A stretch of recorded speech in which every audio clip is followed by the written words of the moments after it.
என் கண் விழியில் உன்னை வைத்து கண்ணிமை கொண்டு காத்து வருகிறேன். காலம் கனிந்து வரும்போது உன் வாழ்க்கை பிரகாசமாய் ஒளிக்கும். ஓம் சாய்ராம், ஜெய் சாய்ராம். என் அன்பு குழந்தையே, பாபா என்னை எல்லாவற்றிலிருந்தும் விடுவித்து விடுவார் என்ற நம்பிக்கையில் தைரியத்துடன் காத்திருந்த உனக்கு இப்போது நம்பிக்கை குறைந்து விட்டது. அந்த அளவுக்கு சோதனைகள் பல உன்னை சூழ்ந்து கொண்டிருக்கின்றன. எப்படி இதிலிருந்து தப்பிப்பது என்று உறக்கத்தை இழந்து விட்டாய். உன்னை எல்லோரும் அவமானப்படுத்துவது போலவும், கைவிட்டது போலவும், எல்லாமே இருந்தும் எதுவுமே இல்லாதது போலவும், எல்லோரும் இருந்தும் அனாதை போலவும் இப்போது நீ உணர்கிறாய். சங்கடங்களை நேருக்கு நேர் சந்திக்கும் தைரியம் இப்போது உன்னிடம் இல்லை. இன்னும் கூட உனது சோதனைகளை, கவலைகளை என்னால் பட்டியல் போட முடியும். குழந்தையே, அனைத்தையும் நான் அறிவேன். இன்னும் சற்று காலத்திற்கு இதை நீ சகிக்கத்தான் வேண்டும். அதற்காக உனது ஒட்டுமொத்த சக்தியையும் ஒன்று திரட்டி தைரியமாக இரு. உனது மனம் எதிரே தெரிகிற சங்கடங்களை நினைத்து நம்பிக்கை இழக்கிற காலகட்டத்தில்தான் நீ இருக்கிறாய். இந்த சூழ்நிலைதான் உனக்கு உண்மையான சோதனை காலம். இந்த காலகட்டத்தில்தான் நீ திடமான சிந்தையை தக்க வைத்துக் கொள்ள வேண்டும். இறை நாமத்தை நீ உச்சரிக்கும் போது உன்னுடைய கர்ம வினைகளின் பிடி தளருகிறது. எந்த நேரத்திலும் கஷ்டத்திலும் என் பெயரை உன் மனதில் இருத்தி எனது நாமத்தை உச்சரித்தபடி இருப்பாயானால் உனது கர்ம வினைகளின் பலன் பனி போல் உருகி கரைவதை நீ உணர்வாய். அனுமதிக்க முடியாது பட்டினியாயிருப்பதை. அது எனக்கு பிடிக்கவும் பிடிக்காது. அது நல்லதும் அல்ல. மனம், உடல் ஆரோக்கியம் மற்றும் இறைவனை அடைய மிதமான உணவு உட்கொள்ள வேண்டியது அவசியம். ஒரு புனிதமான நாளில் எனது குழந்தைகள் பட்னியாயிருப்பதை என்னால் ஒருபோதும் அனுமதிக்க முடியாது. நீ என்றும் எனக்காக பட்டினியாக இருக்க வேண்டாம். பக்தியுடனும் நம்பிக்கையுடனும் பாபாவிடம் செல்ல பக்தன் எவ்வளவு அதிகம் கவலையுள்ளவனாக இருக்கிறானோ, எவ்வளவு அதிகம் பக்தியுடனும் நம்பிக்கையுடனும் இருக்கிறானோ, அவ்வளவு விரைவில் அவன் மனநிறைவு அடையும் வண்ணம் அவனது எண்ணம் நிறைவேற்றப்படும். உன் பாரத்தை என் மீது வை, நான் சுமக்கின்றேன்.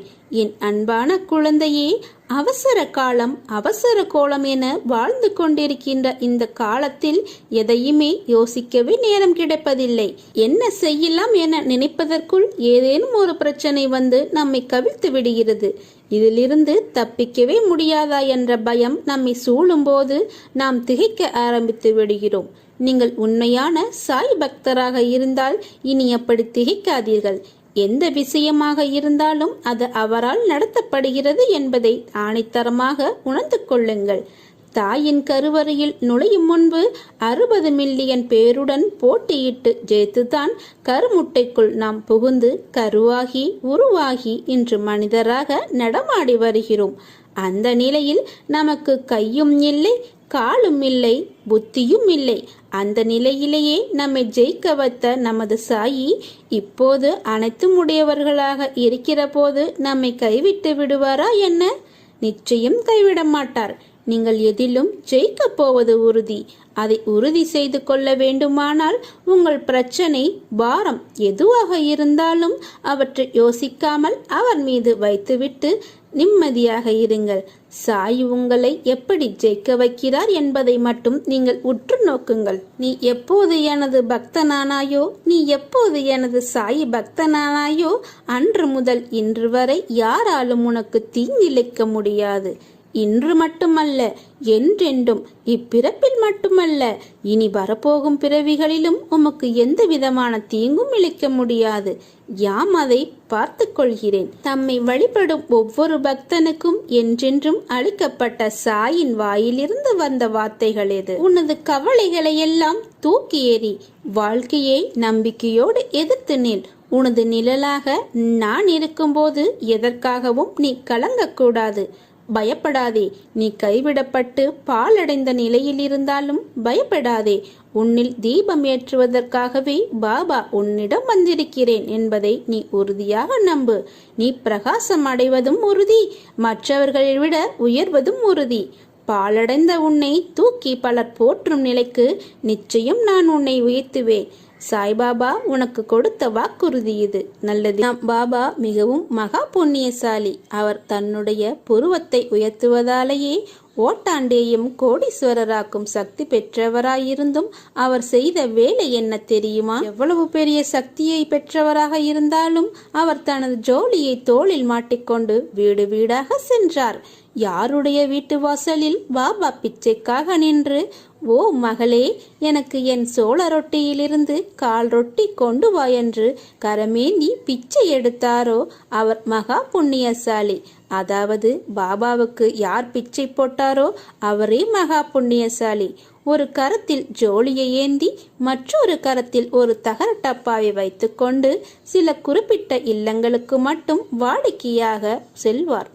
வாயில் வாயிலாக சென்றார். பாஜி, சாம்பார், பால், மோர் போன்ற திரவ ரூபமான பதார்த்தம் எதுவாக இருந்தாலும் அது அவர் வைத்திருந்த தகர டப்பாவில் கொட்டப்பட்டது. ஆனால் சாதத்தையோ சோள ரொட்டியையோ வாங்கிக் கொள்வதற்கு அவர் தமது ஜோலியை விரிப்பார். விதவிதமான பதார்த்தங்களை தனித்தனியாக ருசித்து சாப்பிட வேண்டும் என்கிற ஆவல் எங்கிருந்து அவருக்கு எழும்? ஜோலியில் வந்து விழுந்த உணவை அவர் திருப்தியுடன் உண்டார். சுவையுள்ளதாயினும் சரி, சுவையற்றதாயினும் சரி, அதை பற்றி அவர் கவலைப்படவே இல்லை. நாக்கு சுவை உணர்வை இழந்து விட்டது போல இருந்தார். ஒவ்வொரு நாளும் கால நேரத்தில் அவர் பிச்சை எடுப்பார். கிடைத்ததை கொண்டு அவர் வயிற்றை நிரப்புவார், திருப்தியும் அடைவார். பிச்சையாவது ஒரு நியாயத்துடன் எடுத்தாரா? அதுவும் இல்லை. விருப்பப்பட்ட போதுதான் பிச்சை எடுக்க கிளம்புவார். சில நாட்கள் பிச்சை எடுக்க கிராமத்தினுள் 12 சுற்றுகள் சென்றாலும் செல்வார். இம்மாதிரியாக பிச்சை எடுத்து சேர்க்கப்பட்ட உணவு மசூதியில் இருந்த ஒரு வாயகன்ற மண் பாத்திரத்தில் கொட்டப்படும். இதிலிருந்து காகங்களும் நாய்களும் சுதந்திரமாக உணவு உண்டன. பூனைகளையும் நாய்களையும் கூட கனவில் விரட்டாத மனிதர் எப்படி ஏழை எளியவர்களை விரட்டுவார்? அவரது வாழ்க்கை புனிதமானது. நீங்கள் அவரிடம் சரணாகதி அடைந்தால் உங்களுக்காக அவர் என்ன வேண்டுமானாலும் செய்வார். எந்த ரூபத்திலும் உனக்கு உதவுவார். எப்படி வருவார், எப்போது வருவார் என்று யாராலும் கண்டுபிடிக்க முடியாது. ஆனால் தக்க சமயத்தில் அவர் உங்களுக்கு உதவுவார். இது போன்று யாரேனும் உங்களிடம் பிச்சை கேட்டு வந்தால் அவர் பாபாவே தான் என்று நம்பி அவருக்கு உணவை இடுங்கள். அதனால் நீங்கள் மகா புண்ணியசாலியாவீர்கள். அவரால் உங்களுக்கு நன்மை கிடைக்கும் என்பதால் மட்டுமே அவர் உங்களிடம் வந்திருக்கிறார். அதனால் நீங்கள் எப்போதோ செய்த புண்ணியம் இப்போது பாபாவிற்கு உணவிட வேண்டிய கட்டளை என்று நம்பி அவர்களுக்கு நீங்கள் உணவை இடுங்கள், அன்னம் இடுங்கள். அன்னம் இடுவதால் நாம் மிகவும் பாக்கியசாலிகளே. அதுவும் பாபாவிற்கு நாம் உணவிடுவது என்பது மிக பெரிய புண்ணியம். அதனால் நம்மிடம் வருபவர் பாபாவே என்று நம்பி அவர்களுக்கு உணவை இடுங்கள். அவரை வார்த்தைகளால் திட்டி அவர் மனம் கோணும்படி செய்து விடாதீர்கள். அவர்களால் உங்களுக்கு ஏதேனும் ஒரு நன்மை விளையும். நாம் அவருக்கு அன்னமிடுவதால் அவருடைய வயிறு நிரம்பும், அவருடைய மனசு நிம்மதியடையும். அவருடைய வாயால் நம்மை வாழ்த்தாவிட்டாலும் அவருடைய வயிறு நம்மை வாழ்த்தும். அதுவே நமக்கும் நம் பிள்ளைகளுக்கும் புண்ணியம் சேர்க்கும். வருங்காலத்தின் புண்ணியங்களை சேர்த்து வைப்பதற்காக, உன் குழந்தைகளுக்கு புண்ணியத்தை சேர்த்து வைப்பதற்காக அன்னமிடுங்கள், தான தர்மம் செய்யுங்கள், தன்னால் முடிந்த உதவியை செய்யுங்கள். தன்னிடம் உள்ளதில் சிறு பகுதியை கொஞ்சமாவது கொடுப்பது தானம். அதுவே நம்மிடம் உள்ள எல்லாத்தையும் கொடுப்பது தர்மம். எனவே உன்னால் முடிந்த அளவு தானம் செய்யுங்கள். எல்லாவற்றையும் கொடுக்க வேண்டும் என்று நான் உங்களை வற்புறுத்தவில்லை. உன்னால் முடிந்த அளவு நன்மை செய்யுங்கள். அவருடைய எல்லா கோவில்களிலும் அன்னதானம் நடைபெறும். அவருக்கு மிகவும் பிடித்தது அன்னதானம். யார் வந்து கேட்டாலும் இல்லை என்று சொல்லாமல் ஒரு ரொட்டியாவது அவர்களுக்கு கொடுப்பார். எனவே நம்மளும் அன்னதானம் செய்வோம். பாபாவின் புகழை மேலும் பரப்புவோம். பாபாவின் பாதங்களில் சரணடைவோம். அவர் நம்மை காப்பார். எப்போதும் நமது அருகில் சாய்பாபா என்ற இறைவன் நம்முடன் இருக்கிறார் என்பதை திடமாக நீங்கள் நம்ப வேண்டும். பாபா நாம் எங்கு போனாலும் எம்முடனேயே வருகிறார் என்பதை உணர்ந்து கொண்டு எப்பொழுதும் உதடுகளால் சாயி சாயி சரணமே என்று, உன் தருவடியே சரணம் என்று சொல்லி பாருங்கள். சாய்ராம் என்று சொல்லி பாருங்கள். ஸ்ரீ சாயை பணிந்தால் அனைவருக்குமே சாந்தி நிலவும், மன அமைதி கிட்டும், சந்தோஷம் பெருகும். என் குழந்தையாகிய உன்னிடம் ஏன் இந்த ஆவேசம்? நீ சந்திக்கும் பிரச்சனைகளை நான் வேடிக்கை பார்த்து கொண்டிருக்கிறேன் என நினைக்கிறாயா? என்னை நினைத்தாலே உன் கண்முன் தோன்றுவேன். நீ அழைக்கும்போது நான் உன்னிடத்தில் இல்லாமல் இருப்பேனா? உன் சூழ்நிலைகள் உன்னை நிலைத்தடுமாற வைக்கின்றது. ஏதேதோ எண்ணங்கள் உன்னில் வட்டமிட்டபடி சுற்றி கொண்டிருக்கிறது. உன் மனநிலை அழகிய கோலங்களாய் இருந்த நிகழ்வை தாண்டி இன்று உன்னை நீயே வெறுக்கும் அளவிற்கு அலங்கோலமாய் உன்னை படுத்தி எடுக்கிறது. புத்தியும் மனமும் நேராக இருந்தால்தான் எண்ணங்களும் சிந்தனைகளும் தெளிவாகும். நாம் செய்கின்ற காரியத்தின் அசைவுகள் என்னவென்று உனக்கு புலப்படும். ஆரம்பத்தில் என் மீது அதிக பக்தியும் பாசமும் கொண்டு நீங்கள் கேட்ட போதெல்லாம் உடனே நான் பதில் கொடுத்தேன். இப்போதோ என்னை மீறிய சக்தி ஏதோ ஒன்று இருப்பது போல நீங்கள் கலக்கத்தில் இருக்கிறீர்கள். ஜீவனத்திற்காக நீ கவலைப்படுகிற எல்லா விஷயங்களும் அழிந்துவிடும். என்னையே சதா பற்றி கொண்டிருக்கிறவனுடைய குறிக்கோளை நான் என்றும் அழிப்பதே இல்லை. நீ ஓய்வெடுத்துக்கொள். உனக்கு நல்ல உத்தியோகத்தை நான் உருவாக்கி கொண்டுள்ளேன். விரைவில் தருவேன். விபத்து நடந்ததிலிருந்து எதிலும் ஒரு பற்று இல்லாமல், எதிலும் நம்பிக்கை இல்லாமல் நீ இருக்கிறாய். குழந்தையே, நீ என் உண்மை பக்தன். உனக்கு நேர இருந்த ஒரு பெரிய தாங்கிக் கொள்ள முடியாத இழப்பை நான் சிறு விபத்தாக மாற்றினேன் என்பதை நீ புரிந்து கொள்.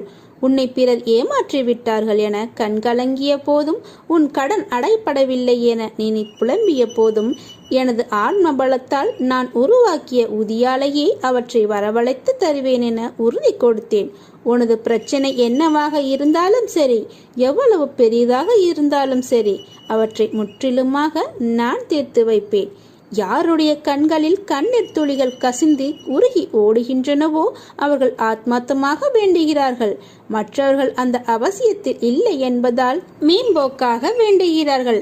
எந்த வெள்ளம் புரண்டு வருகிறதோ அந்த வெள்ளம் வழிகளை உண்டாக்குகிறது. எங்கே நீர்வரத்து இல்லையோ அங்கே வழிகள் உண்டாவதில்லை. இதுதான் கண்ணீருடன் வேண்டுகிற வேண்டுதலுக்கும் கடமைக்காக வேண்டுகிற வேண்டுதலுக்கும் இடையே உள்ள வித்தியாசம்.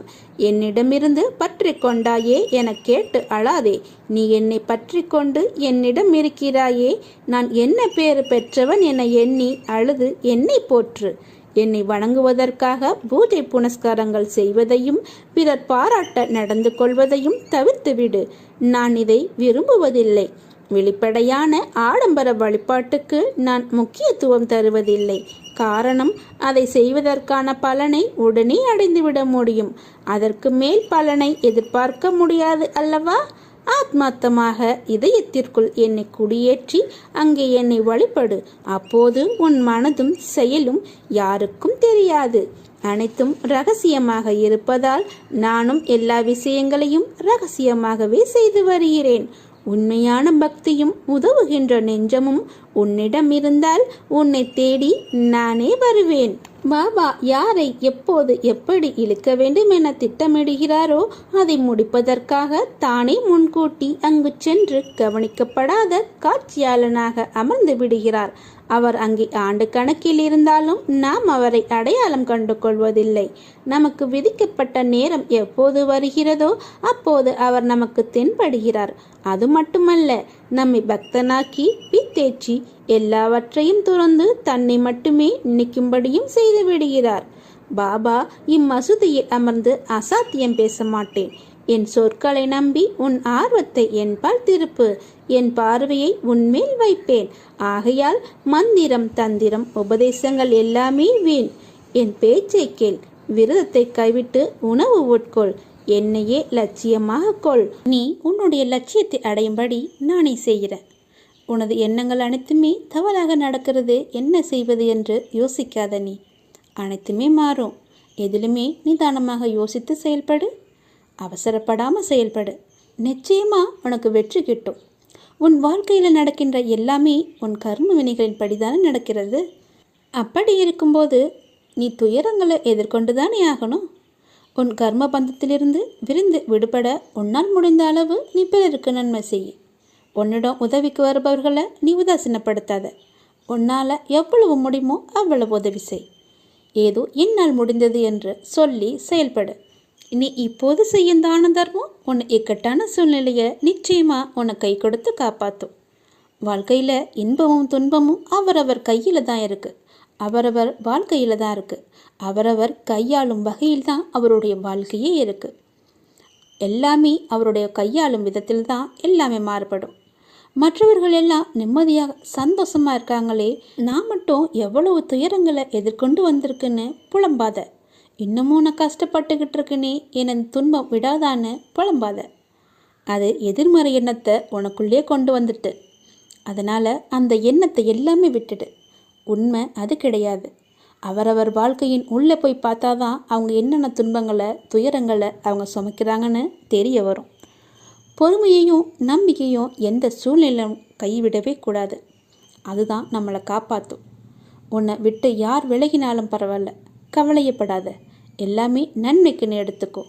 நீ மென்மேலும் வளர்ச்சி அடைந்து நல்லபடியாக வாழ்வ. உன்னுடைய வாழ்க்கையில் எல்லா செல்வங்களும் பெற்று மகிழ்ச்சியாக வாழ போகிற காலம் ரொம்ப தூரத்தில் இல்லை. எல்லாமே உன் கை கூடி வரப்போகுது. நீ செல்வ செழிப்போட சந்தோஷமாக இருக்க போகிற. எல்லாமே உன்னை வந்து சேர்ந்துக்கிட்டே இருக்கு. அதை உன் சாயப்பாவே நான் தரப்போகிறேன். இது என்னுடைய சத்திய வாக்கு. ஒரு முறை நீ என்னிடம் வந்துட்டனா உன்னை நான் இருக கைப்பிடிச்சிக்குவேன். நீயே விலகி போனாலும் உன் கையை நான் விடவே மாட்டேன். இறுகமாக பிடிச்சிக்குவேன். நான் உன்னை விடாமல் கைப்பிடிச்சு காப்பாற்றுவேன். நீ என்னை வெறுத்து போனாலும் பரவாயில்ல, உன்னை விட்டு நான் விலகி போகவே மாட்டேன். உனக்கு முன்னாலும் பின்னாலும் எப்போதுமே உன் அப்பா துணை இருக்கும். நீ என்ன செஞ்சாலுமே அதோட அப்பாவுடைய செயலும் இருக்கும். எல்லாம் நம்பிக்கையோட செய். நீ என் மேலே வச்சிய நம்பிக்கை என்றைக்குமே வீண் போகாது. உன் நம்பிக்கையை நான் காப்பாற்றுறேன். எல்லாமே உனக்கு நல்லதாக அமையும்படி நான் செஞ்சு தரேன். என்னுடைய வார்த்தையை நம்பு. இது என்னுடைய சத்திய வாக்கு. நீ எப்போதுமே நல்லாவே இருப்ப. நீ நினச்ச காரியம் எல்லாமே கைகூடி வரும் நேரம் இது. நீ சந்தோஷமாயிரு. என் சொல்படி நடந்து கொள். உனக்கு துணை இருக்கேன். மனதை மட்டும் நம்பி எதையுமே செய்யாதே. அது மனநோயாளியாக்கிவிடும். அறிவையும் துணைக்கு நீ வைத்துக்கொள். அது உன்னை எந்த நிலையிலுமே காப்பாற்றும். உன் அப்பாவைப் போல, உன்னுடைய சாயப்பாவைப் போல. பிரச்சனைகளை எதிர்கொண்டு போராட தயாராகிறவன் தான் பாக்கியவான். அவனோடு கைகோத்து யுத்த காலத்தில் அவன் சார்பாக நான் நிற்கிறேன். அந்த பாக்கியவானுக்கு துணையாக உன் இழிவுகளையெல்லாம் நான் போக்குகிறேன். இறைவன் இருக்கிறாரா இல்லையா? இறைவன் இருக்கிறான் என்பது நம்பிக்கை என்றால் இல்லை என்பதும் நம்பிக்கைதானே. இறைவன் குறித்த நம்பிக்கை. எந்த தெய்வமானால் என்ன, தெய்வம் தெய்வம்தான் என்ற கண்ணதாசன் வரிகளை மனதிற்கொண்டால் மனதிற்கு ஒரு ஆறுதல் கிடைக்கும்.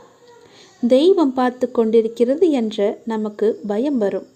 எல்லோரும் இறைவனை நம்புகிறோம். ஆனால் இறைவனை மட்டுமே நம்பி இருக்கவில்லை. கடவுள் மீதான நம்பிக்கை நம் கவலைகளை எல்லாம் தீர்க்கிறது. யாரிடமும் சொல்ல முடியாத துயரங்களை கடவுளிடம் சொல்ல முடிகிறது. யாரிடமும் கேட்க முடியாத நிம்மதியை கடவுளிடம் கேட்க முடிகிறது. இதுதான் கடவுள் நம்பிக்கையின் பயன். பெரும்பாலான நமது நம்பிக்கைகள் வெறும் எண்ணமாக இருக்கிறதே தவிர நிகழும் என்கிற திண்ணமாக இருப்பதில்லை. அது மட்டுமல்ல, இறையருள் இறைவன் செயல் என்றெல்லாம் நடக்கிற நிகழ்ச்சிகளுக்கு நம்முடைய வசதிக்கேற்ப கற்பனை செய்து கொள்கிறோம். விபத்துக்குள்ளான விமானத்தில் பயணிக்க இருந்தேன். இறையருளால் வழியில் போக்குவரத்து நெரிசல். விமான நிலையம் போய் சேர தாமதமாகிவிட்டது. விமானத்தை தவறவிட்டதில் தப்பித்து கொண்டேன் என்று நம்மில் எத்தனை பேர் ஆறுதல் அடைந்திருப்போம். விபத்தில் இறந்து போனவர்கள் மட்டுமென்ன இறைவனுக்கு வேண்டாதவர்களா? இல்லை. தப்பித்தவர்கள் மட்டுமென்ன இறைவனுக்கு மிகவும் பிடித்தமானவர்களா? அதுவும் இல்லை. கடவுளை பற்றி இப்படி ஆயிரம் கற்பனைகள் கற்பிதங்கள் இருக்க கடவுளே இல்லை என்று பலரும் இருக்கிறார்கள். அவரவர்க்கான நம்பிக்கைகள் அவரவர்க்கான கற்பனையோடு வாழ்ந்து கொண்டும் வளர்ந்து கொண்டும் இருக்கின்றன. எப்படி பயன் நடக்குமென்று தெரியாது. ஆனால் எப்படியும் நடக்குமென்று நம்பலாம். எதையும் இலகுவாக நம்புவது சிலரது இயல்பு. நீ அழகாக இருக்கிறாய் என்று சொன்னால் அதை நம்புகிறோமோ இல்லையோ, சொல்கிறவன் மீது நமக்கு ஒரு நம்பிக்கை வந்து விடுகிறது. நம்பகமான கடை, நம்பகமான நிறுவனம், நம்பகமான மனிதர் என்று தம்மை பிறர் நம்ப செய்யும் முயற்சிகளில்தான் இந்த வையம் வாழ்ந்து கொண்டிருக்கிறது. நம்புவதென்பது ஒரு எண்ணமாக இருக்கிறதை தவிர நம்பிக்கையாக இல்லை. இரண்டில் எதுவாயினும் அது பூரணமாகவும் முழுமையாகவும் இருக்க வேண்டும். அதுதான் நமது நிம்மதிக்கு உதவும். இவற்றோடு சந்தேகமும் சேர்ந்து பயணிக்கக்கூடாது. நம்புவது நம்மை சார்ந்தவர்கள் மீதான நமது எண்ணம். இந்த எண்ணம் வளர்ந்து திட நம்பிக்கையாக திகழ வேண்டும். நம்புவதும் நம்பிக்கையும் மானுட மேன்மையின் அடையாளங்கள். நம்பத் தொடங்கி நம்பிக்கையை வளர்க்க நமக்கு நல்ல மனமும் வேண்டும், நல்ல குணமும் வேண்டும். நம்பிக்கையான விதைகளை நாளும் நம் நெஞ்சங்களில் விதைப்போம். நாளை அது வளர்ந்து விரிந்து நிழலில் நாம் இளைப்பாறுவோம். முகமலர்ச்சியோடும் நம்பிக்கையுடனும் எழுந்து புதிய நாளை துவங்க இறைவன் உங்களுக்கு அருள் புரியட்டும். நல்லதே நினைப்போம், நல்லதே நடக்கும். நல்ல எண்ணங்களுடன் இன்றைய நாளை நாம் தொடங்குவோம். அருட்பேராற்றல் கருணையினால் வாழ்க வளமுடன். கருணையினால் நீங்களும் உங்கள் அன்பு குடும்பமும் உடல் நலம், நீண்ட ஆயுள், நிறை செல்வம், உயர் புகழ், மெய்ஞானம் ஓங்கி சிறப்புடன் வாழ்வீர்கள். நலமுடன் வாழ்க, வளமுடன் வாழ்க. நல்லதே நடக்கும். ஓம் சாய்ராம்.